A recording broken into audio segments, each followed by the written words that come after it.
Assalamualaikum warahmatullahi wabarakatuh. Yang terhormat Ibu Eva selaku pemateri etika dan profesi bisnis dan rekan-rekan saya yang saya cintai dan saya banggakan. Nah, di sini saya akan memperkenalkan diri dulu ya teman-teman. Nama saya Firman Ramadhani dari kelas 6B. Nah, jadi di sini saya akan memaparkan tentang kasus whistleblowing. Nah, jadi kasus whistleblowing ini adalah kasus tentang korupsi di Indonesia ya teman-teman.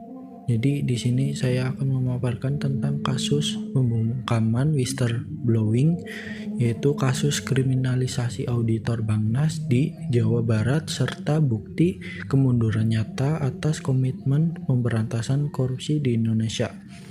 Nah, jadi kasus ini adalah kasus T dan Bangnas di Jabar adalah potret pahit bagaimana seorang penegak kepatuhan internal dan tanggung jawabnya justru berujung sebagai tersangka hukum.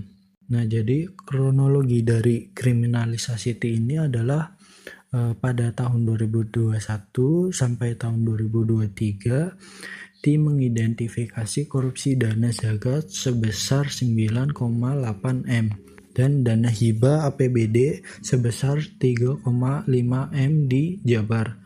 Terus di sini ada yang melaporkan sebagaimana Kepala Kepatuhan T melaporkan kasus secara internal ke APIP dan penegak hukum. Nah, disitulah muncul kebocoran data. Nah, jadi kemunculan kebocoran data ini adalah status yang pelapor itu bocor pada pelapor. Nah, jadi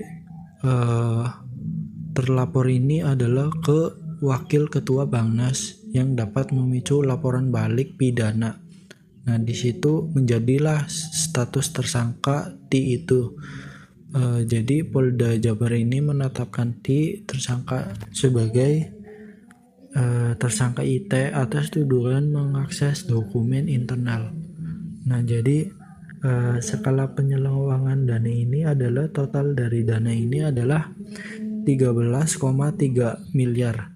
Nah, jadi di sini dia itu mengabaikan kebenaran material, yaitu angka yang fantastis ini yang terbagi atas 9,8 miliar dari zakat masyarakat pada periode 2021 sampai 2023 dan 3, miliar sebagai dana hibah APBD, yaitu pemerintah provinsi di Jawa Barat.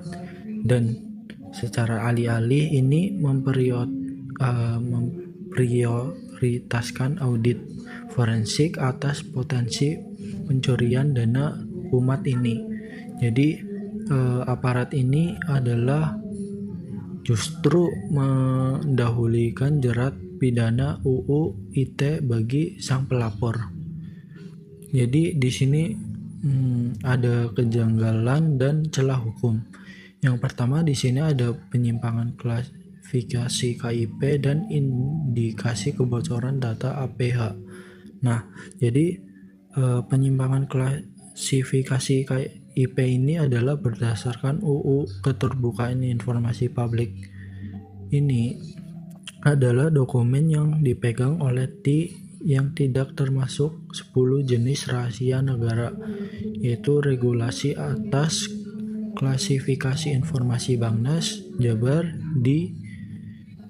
patut dicurigai yang bertentangan dengan UU KIP. Nah, jadi indikasi kebocoran data APH ini adalah T sebagai whistleblowing ini profesional tidak pernah membenarkan temuannya ke ranah publik karena dokumen murni diserahkan ke pengawas internal Bangnas dan APIP, Kemenak dan APH, dan mereka menuduhkan hukum IT mengidentifikasi kuat kebocoran data dari penerima laporan.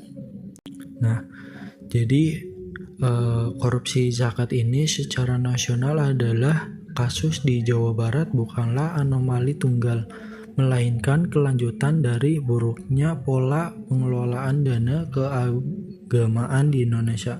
Nah, jadi kasus korupsi ini pada tahun 2011 sampai 2024 total kerugian negara itu mencapai 12 miliar. Sedangkan jumlah tersangka itu adalah 13 pelaku. Dan di sini ada pengurus Bangnas yang terlibat adalah 6 pengurus dan total keseluruhan itu adalah 6 kasus utama. Nah, jadi kasus ini adalah kasus yang menegaskan korupsi zakat, penjalar dan ketua dan wakil ketua hingga bendahara yang dapat bisa membungkamkan pelaporan aktif akan melumpuhkan total sisa-sisa transparansi ekosistem lembaga sosial. Nah, jadi di sini sangat bahaya ya teman-teman, tentang bahayanya nyata bagi aktivitas. Nah, jadi di sini ada korban ancaman yaitu 204. Jadi jauh panggang dari api ini adalah data ICW adalah melacak 204 korban yang mendapatkan ancaman saat mengkritisi jalannya pemberantasan korupsi di tanah air. Sebanyak 17 korban langsung dikriminalisasi dengan dalih tuduhan pencemaran nama baik, dan pola ancaman ini bervariasi mulai dari teror fisik, kriminalisasi hukum sistemik, dan ancaman pembunuhan langsung. Nah, jadi di sini ada jaminan hukum yang dilanggarkan. Yang pertama di sini ada UNCAT Pasal 33 adalah Konvensi PBB anti korupsi. Nah, jadi Konvensi PBB anti korupsi ini adalah telah diratifikasi via UU No. 7 2006 yang mewajibkan tegas negara memberikan perlindungan mutlak bagi pelapor korupsi.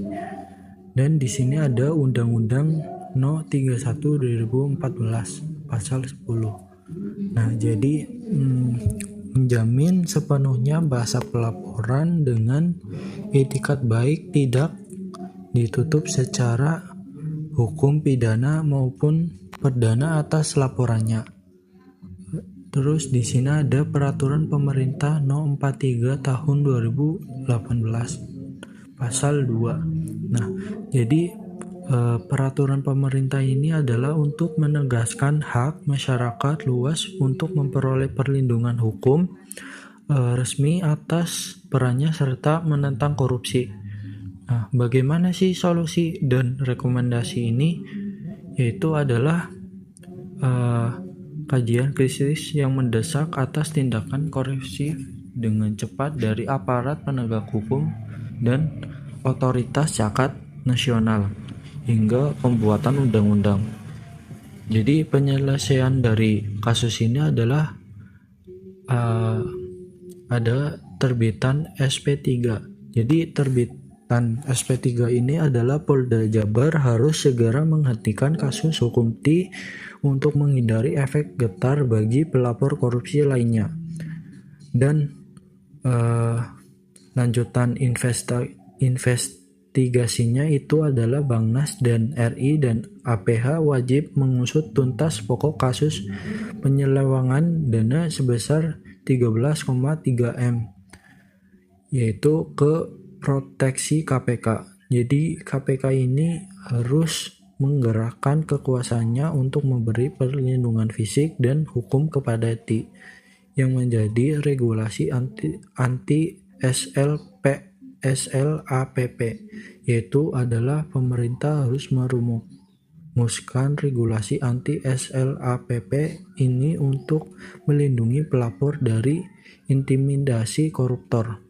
Nah, jadi kesimpulan dari kasus ini adalah kasus pembungkaman ini adalah bukti nyata mundurnya penegak hukum anti korupsi di Indonesia ketika penegak kepatuhan internal diperlukan sebagai kriminal. Kita sedang melumpuhkan pengawasan publik dan membiarkan penyelewengan dana umat tumbuh subur atas batas. Sekian dari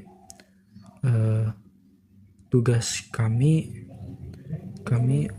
udah selesai ya teman-teman, tugas kami. Terima kasih untuk Bu Eva selaku permateri ini. Saya mau mengucapkan terima kasih. Wassalamualaikum warahmatullahi wabarakatuh.